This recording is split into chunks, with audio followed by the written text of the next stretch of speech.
mambo vipi? And of course tutakuwa uko poa sana. Mimi naitwa Hesen the Max, hii hapa ni Siki TV. Na kama nilivyokuambia mwanzo kabisa kwamba leo nimepata bahati ya kuja hapa kwenye industry kabisa, sehemu pekee ambayo tamthilia Kombolela inatengenezwa au inapikwa. Na nimepata bahati ya kupiga story na mzee wangu Mzee Kikala. Zishikamo.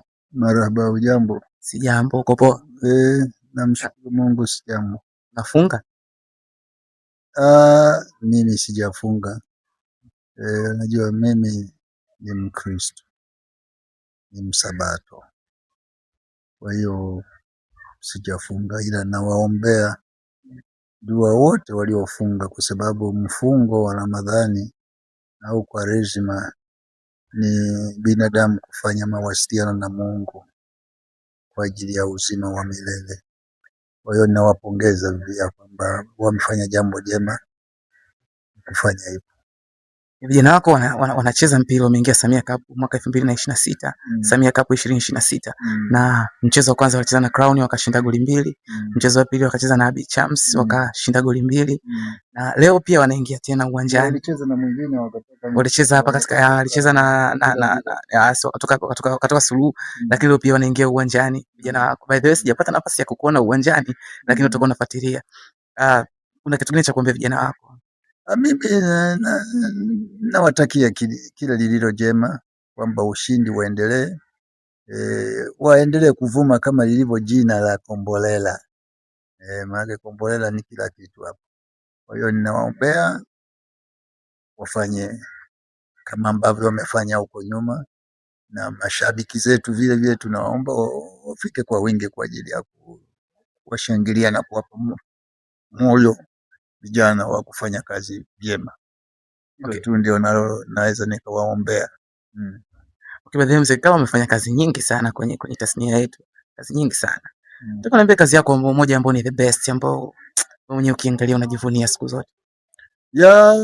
Mimi nina mawazo tofauti na pengine na watu wengi. Mimi kila kazi ninayoifanya the best, kwamba kila kazi ina uzuri wake, kila kazi ina uzuri wake. Lakini naweza nikasema Kombolela imekuwa sasa, pamoja na kusema kila kazi ina uzuri wake, Kombolela imekuwa the best zaidi. Imekuwa tamthilia ambayo imependwa na watu wengi, na imependwa na wengi kwa sababu ya uandishi wake, ustadi wa uandishi, ustadi wa story yenyewe, na kwamba imezingatia maadili ya Kitanzania, na kwamba imejikita zaidi katika utamaduni wa Mtanzania. Na ndio maana unaona kwamba ni tamthilia ambayo unaweza ukaiangalia na mkwe wako, ni tamthilia ambayo unaweza ukaiangalia na mjukuu wako, mtoto au yeyote yule, bila kuwa na sehemu za kuleta changamoto. Kwa hiyo ndio maana imependwa sana, watoto wadogo wanaipenda na watu wazima vile vile wanaipenda, na ndio maana imevuma sana ndani ya nchi na nje ya nchi. Kwa hiyo ndio Mzee Kikala ama Mzee Kikala, umefanya by the way kazi na producers wengi katika kazi tofauti tofauti, ukiachana na Kombolela, na kazi zako zote ni the best. Naweza nikasema kwa upande wangu mimi hapa na mashabiki ambao nimekuwa nikikaa nao, washikaji ambao nimekuwa nikikaa nao tukipiga story. Vitu gani muhimu ambavyo wewe unavizingatia? Nataka uniambie vitu vyako vitatu ambavyo wewe unavizingatia pale ambapo unapoletewa story au producer anapokuwa approach kwamba Mzee Kikala, bali bwana, mimi na kazi yangu, nataka tufanye kazi fulani. Ni vitu gani vitatu vya muhimu ambavyo wewe unavizingatia, ambavyo bila hivyo huwezi kufanya kabisa? Of course huwa naomba script, nijue script imeandikwaje, niangalie vile vile ubora wa storyline yenyewe kwamba imekaaje. Make tamthilia nzuri ni ule mpangilio wa story yenyewe, ilivyoandikwa, ilivyopangiliwa vizuri, matukio yanavyopangana vizuri, alafu nazi hizo characters zake zikoje. Alafu sasa mimi, na of course lazima uulize kwamba unaenda kucheza character gani na nini.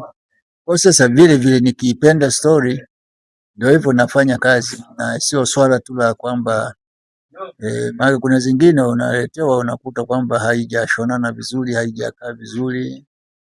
Kwa hiyo wakati mwingine of course, wakati mwingine nakupenda character yenyewe kwamba kwa character hii itafanya kazi vizuri na nini, lakini unakuta vile vile wakati mwingine wale producers wanakuja wenyewe wameshakupanga tayari. Wanajua nini kitakufanya hapo ufanye hivi, amini wameshakuona. Maana kuna waandishi wengine wanavyoandika wanaandika huku anakuona wewe. Actually tuseme huwa wanawaona wahusika wa mchezo wao, kwamba kwa mhusika hii namuona huyu. Kama alivyo Abdul kwamba yeye mwandishi wa Kombolela kwamba ana watu vichwani ambao wanawajua kabisa huyu hapa atafanya hivi, na ndio maana unaweza ukakuta kwamba ukiangalia Kombolela unakuta karibu kila mmoja kwenye husika yake, yani hayupo kimakosa, yuko kabisa sahihi na anafanya vizuri. Kwa sasa mimi kitu cha kwanza story iwe inavutia vile vile, imekaa vizuri, alafu husika zenyewe hivyo kaakaa na uhusika wangu nitakao uchukua, je ni umekaakaa vipi, alafu na mazingira ya story yenyewe kwamba iko wapi, mahali gani, na mandhari yake ni ipi, je ina maadili yake yako vipi.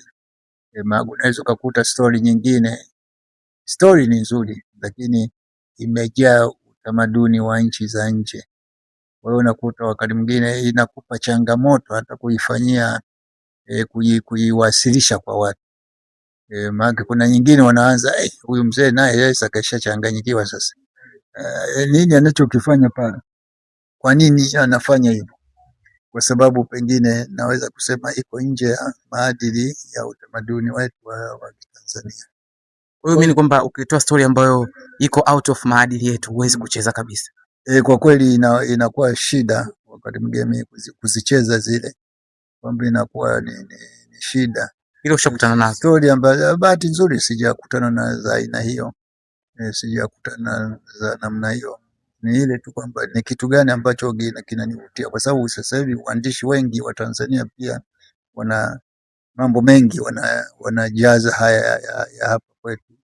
Unakuta kidogo kidogo, unakuta kwa mfano mambo ya kubusiana unambusu binti wa watu mdomoni, pengine ni mke wa mtu. Sasa ile unakuta inazalisha uwezo, kama picha kama zile uwezo kaziangalia na mtoto wako mdogo, uwezo kaangalia na familia yako. Una mke wako alafu anakuona pale, sawa ukuli unafanya kazi unabusiana na mtu mdomoni. Sasa